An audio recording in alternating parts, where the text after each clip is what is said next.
بہتوں کو وفا مل کر دی زندگی نے اور بہتوں سے زندگی نے وفا نہیں کی.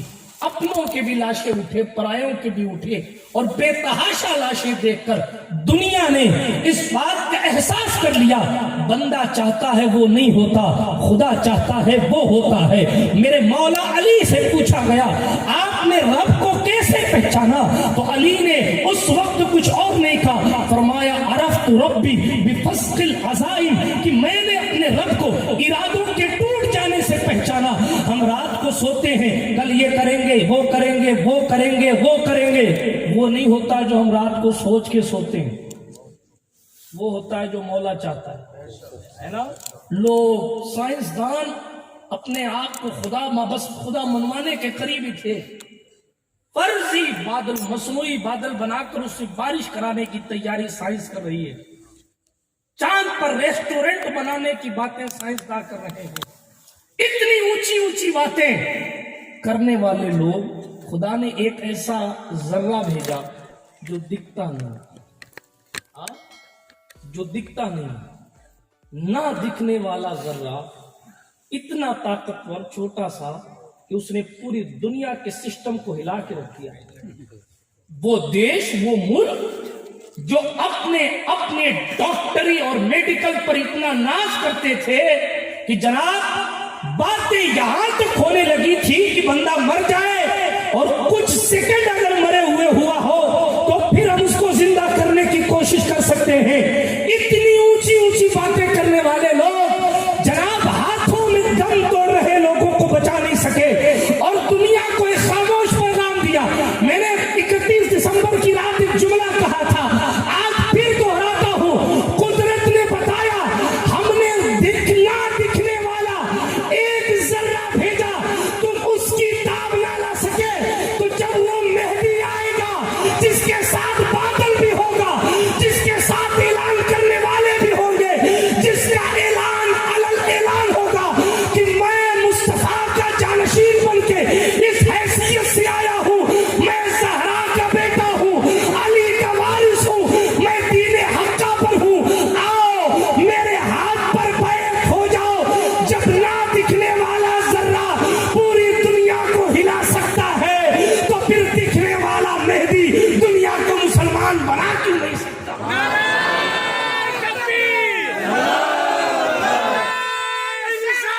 یا رسول اللہ,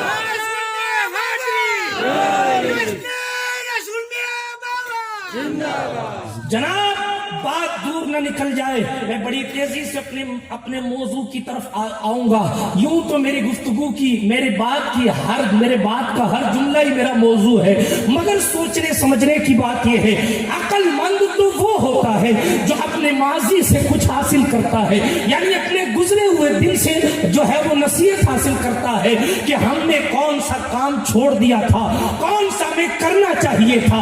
اگر آنے والے دنوں میں بھی جناب ایسے یوں ہی ضائع ہوتے رہے اور اسپتالوں اور ایمبولینسوں کا انتظام ہم نے نہیں کیا, تو پھر میں یہ تو نہیں کہتا کہ دوبارہ کورونا آئے گا, مگر یہ ضرور کہتا ہوں پھر شاید آپ کو ترقی کے اور مواقع نہ دیے جا سکیں. یہ ایک ایسی کنڈیشن ہے, پوری دنیا اس وقت جہاں اپنے لاشوں پر ماتم کر رہی ہے, وہی جناب اپنی زبوحالی یعنی اپنی اکانومی کے ختم ہو جانے پر بھی ماتم کر رہی ہے. اس دور میں اگر کسی کے جذبات سلامت ہے تو اس قوم کے جس قوم کا کہنا یہ ہے اللہ یرزق من یشاء بغیر حساب, رزق جناب رب دیتا ہے, جب دیتا ہے تو بے حساب دیتا ہے.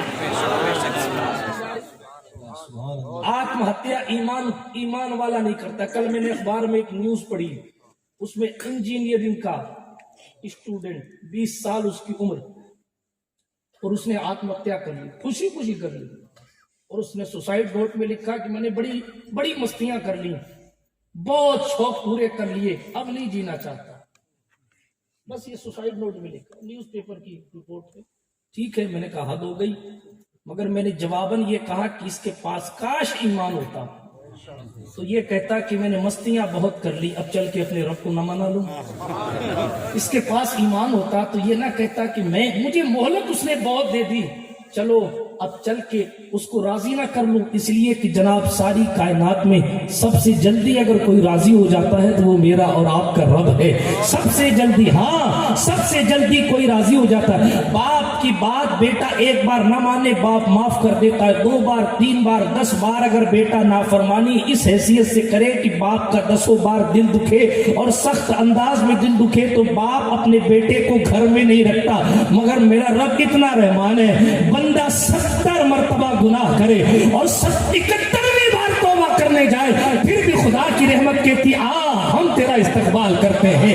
کسی نے سیدہ رابعہ ادویہ بصریہ سے پوچھا کہ کسی نے گناہ کیا پھر توبہ کی، پھر گناہ کر لیا پھر توبہ کی، پھر گناہ کر لیا پھر توبہ کی، کیا اللہ اس کی توبہ قبول کرتا ہے؟ تو سیدہ رابعہ نے جواب دیا اللہ نے توبہ کرنے کی توفیق دی ہے، جب توفیق دی ہے تو قبول بھی کر لے گا، اگر وہ توفیق نہیں دیتا تو پھر جناب ابو جہل نے توبہ تو نہیں کی نا، اس کو توفیق نہیں ملی، اس نے توبہ نہیں کی۔ بات تو یہ ہے اللہ نے جب توبہ کی توفیق دی ہے تو پھر تو ان اللہ یحب التوابین۔ ایک قصائی تھا قریشی، وہ کسی لڑکی پر عاشق ہو گیا، میں حیا کے جملوں میں بات کر رہا ہوں، اب جب اس کا نفس اس پر غالب آ گیا، برائی کا خیال اس کے ذہن میں آنے لگا تو اس پر جو ہے وہ نظر جمانے لگا اور اس کے پیچھے پیچھے چلنے کی کوشش کرنے لگا، مگر اس کو موقع میسر نہیں آتا کہ تنہائی میں کبھی اس سے ملاقات کرے۔ مگر ذرا توجہ رکھیے گا، ابھی میں نے اپنی تقریر شروع نہیں کی موضوع کے مطابق، ابھی میں فقط ماحول بنا رہا ہوں، ابھی میں سید عبد الرسول میاں قادری رحمۃ اللہ علیہ کے بارے میں بعد میں بولوں گا، پہلے میں ذرا سا سمجھا تو لوں کہ اللہ رب العزت کے قریب آنے میں مزے کتنے ہیں۔ جب آپ کو یہ سمجھ آ جائے گا کہ جناب سجدوں کی چاشنی کیا ہوتی ہے تو پھر اس وقت آپ بھی ان اللہ والوں کے وقار کو سمجھنے کی کوشش کرنے لگیں گے۔ میں بات یہ کر رہا تھا ہمیں اور آپ کو اپنے مولا کے قریب ہونا چاہیے، اور عرض میں نے یہ کیا کہ جناب 70 بار بندہ توبہ کرے تو میرا کریم مولا 70 بار اسے معاف فرما دیتا ہے۔ سنیے اب وہ جناب مسئلہ یہ ہوا کہ ایک دن اس کو موقع ملا، وہ خاتون اپنے گھر سے باہر نکلی تو وہ پیچھے پیچھے چل پڑا، وہ سفر پہ جا رہی تھی، یہ بھی ان کے پیچھے پیچھے چل پڑا، راستے میں بہت دور اپنے شہر سے نکل گیا، بہت دور نکل گیا تو تنہائی میسر آئی، اس نے اس لڑکی سے کہا کہ میں تجھ سے محبت کرتا ہوں، اتنا کہنا تھا نا، کیا وہ بچیاں تھیں؟ میں آج کی تمام بچیوں کی برائی نہیں کر رہا، مبارکبادی ان کو جنہوں نے پردے کو اپنا شعار بنایا، مبارکبادی ان کو جو شادیوں کے موقع پر بھی سیدہ زہرا کو یاد رکھتی ہیں، مبارکبادی دل سے ان لوگوں کو جو جناب 500 یا 5000 عورتوں کے بیچ میں بھی برقع لگا کے رکھتی ہیں۔ میں ممبر پر بڑی ذمہ داری کے ساتھ اہل سنت کا خادم ہونے کی حیثیت سے کہہ رہا ہوں، جناب لوگ کریم پاؤڈر والے کو بعد میں دیکھتے ہیں، برقع لگانے والے کو پہلے دیکھا جاتا ہے کہ جناب یہ پردے کی تاثیر ہی کچھ ایسی، جو آخرت میں فائدہ ملے گا وہ تو ملے گا، جو آخرت میں بے پردہ کرنے والے بے پردگی کرنے والوں کو عذاب ملے گا سو ملے گا۔ ایک بات یہ ٹھہر کے کہتا چلوں، حضور نے سیدہ زہرا سے کہا تھا فاطمہ میں نے دیکھا ہے جنت میں کچھ عورتوں کو الٹا سر کے بل ننگا لٹکایا گیا۔ سیدہ رونے لگی، کہا بابا جان کن عورتوں کو ننگا لٹکایا گیا، کن عورتوں کو الٹا لٹکایا؟ ایک تو جہنم کی آگ کی تپش، یوں ہی کسی کو الٹا لٹکا دیا جائے تو اس کا دماغ کام کرنا بند ہو جائے، پھر جہنم کی آگ کی تپش ہے، اور پھر عورتیں جنہیں صنف نازک کہا جاتا ہے ان کو الٹا لٹکایا گیا۔ سیدہ نے سوال کیا تو حضور نے فرمایا وہ عورتیں، توجہ میری اسلامی مائیں بہنیں ذرا توجہ سے سنیں، اپنے رسول کا دین بیان کر رہا ہوں، کسی کی ٹھیکیداری نہیں بیان کر رہا، رسول محتشم کا قانون بیان کر رہا ہوں۔ یہ وہ قانون نہیں جو سنسد میں زیادہ بھیڑ کے ساتھ پاس کروا لیا جائے، یہ وہ قانون ہے جو خدا بھیجتا ہے، جبریل لاتے ہیں، مصطفیٰ نافذ کرتے ہیں۔ یہ آفاقی مذہب کا آفاقی قانون ہے، زمانہ بدلتا رہے گا مگر مصطفیٰ جان رحمت کا بنایا ہوا قانون نہیں بدلے گا۔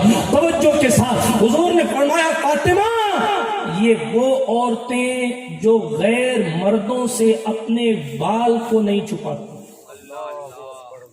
جن کے کھلے بال کو دوسرا مرد دیکھتا ہے، یہ ان لوگوں کی سزا ہے۔ اس طریقے سے سجنا سورنا کی دوسرا دیکھے ان کی سزا کیا ہوگی پتہ نہیں، اس سے آگے کی گناہ کی سزا کیا ہوگی پتہ نہیں۔ کسی اور مرد کے ساتھ ہنسی مذاق ٹھٹا مارنے کی سزا کیا ہوگی وہ بیان نہیں کر رہا. کسی نے کسی غیر عورت کے کھلے بال دیکھے اور اس عورت نے کھول رکھے تاکہ دوسرا دیکھے تو میں اس کو جہنم میں الٹا لٹکا دیا جائے. فیصلہ آپ پر ہے کہ آپ نے جانا کدھر ہے. حضور نے تو بتا دیا سب کچھ اور آپ تک باتیں علماء پہنچاتے رہتے ہیں, بات دور نہ نکل جائے. اس عورت کی بات کر رہا ہوں. جوان نے جب پیچھے جا کر تنہائی میں یہ کہا تو جناب اس نے تنہائی کا فائدہ خاتون نے نہیں اٹھایا. اس نے برجستہ ایک جملہ کا, صرف ایک جملہ, اس نے کہا اے جوان میں اپنے اللہ سے ڈرتی ہوں. میں اپنے اللہ سے ڈرتی ہوں. اتنا جملہ کا. آپ کو معلوم ہے جب زبانیں ذکر خدا سے تر ہوتی ہیں تو پھر یہ تاثیر والی ہو جاتی ہے. ہاں پھر وظیفے کھینچنے کی ضرورت نہیں پڑتی, پھر تو جو کہہ دیا سو ہو گیا. ہاں ہاں حضرت شہنشاہ بغداد نام سنا ہے آپ نے؟ پیرانے پیر, روشن ضمیر, قطب ربانی, سبحان اللہ کب کہو گے؟ غوث سمدانی, شہباز لامکانی, محبوب سبحانی, قندیل نورانی, سیدنا شیخ ابو محمد سید عبد القادر جیلانی الحسنی والحسینی مکمل پنجتنی, سرکار غوث اعظم شہنشاہ ولایت شہنشاہ بغداد. حضرت سرکار غوث پاک کے دور میں بھی طاعون پھیلا, جیسے کورونا پھیلا نا, طاعون پھیلا. طاعون ایک پیٹ کی بیماری ہوتی ہے, پیٹ میں درد ہوتا ہے اور لوگ کا انتقال ہو جاتا ہے, وبائی مرض ہوتا ہے, ٹھیک ہے. طاعون پھیلا, 1000 لوگ روزانہ انتقال کر رہے. شہنشاہ غوث پاک کی خدمت میں لوگ پہنچے کا حضور آپ کا بغداد ہے, 1000 لوگ روزانہ انتقال کر رہے, طاعون پھیلا ہے. ہاں میرے آقا نعمت حضور غوث پاک نے فرمایا میرا مدرسہ دیکھا ہے؟ کہاں دیکھا ہے؟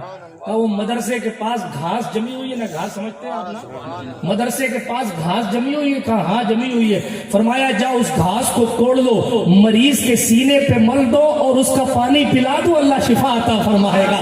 لوگ ویکسین ڈھونڈ رہے ہیں, زہرا کے بچوں میں گھاس کو ہی ویکسین بنا دیا اور دنیا کو بتایا کہ جناب ویکسین ہمارے لیے اور آپ کے لیے سب سے بڑی یہ ہے کہ ہم توبہ کر کے اللہ کے حضور آ جائیں. اس سے بڑی کوئی ویکسین نہیں ہے. یہ ویکسین اگر کام کر گئی تو پھر جناب رتبے بڑھ گئے تو دعاؤں سے مردے بھی زندہ ہو جاتے ہیں, بیماری کو شفا ملنا تو پھر چھوٹی چیز ہے. بات کو آگے بڑھاتے ہیں, میں نے بطور دلیل ایک قصہ بیان کر دیا کہ جناب کہہ دیا ہو گیا. بتائیے گھاس کوئی ویکسین بنا دیا, لوگوں کو شفا بھی ملی. کہہ دیا غوث پاک سرکار کی خدمت میں بندہ آیا, حضور میری بیوی پر جن آتا ہے. غوث پاک نے فرمایا فوراً, کہنے لگے سنو فلاں فلاں علاقے کا وہ جن ہے, اس کا نام اخنس ہے, غالباً وہ کرخ کی ویرانے کا تھا. مجھ کئی سالوں پہلے روایت پڑھی تھی, بیان ہر سال کرتا ہوں. بہرحال کہنے لگے غوث پاک سے, غوث پاک نے جنات کا نام بھی بتایا, جنات کا وطن بھی بتایا. ہاں اور نہ جنات ایک ایسی قوم ہے جو سچ بولتی نہیں, میں بتا دوں. ہاں عورتوں میں آتا ہے تو کہتا میں اللہ والا ہوں, مردوں میں آتا ہے تو کہتا میں فلانا ہوں. اور لوگوں کا معاملہ تو یہ نا, عورتوں کا معاملہ یہ ہے کہ انہوں نے تھوڑا سا بال پٹ کے لوگ ان کو ہی بابا سمجھ لیتے ہیں, اور وہ کہتے صاحب فلاں صاحب ہے. فلاں صاحب کے لیے تو آپ کو دیکھنا ہی جائز نہیں ہے.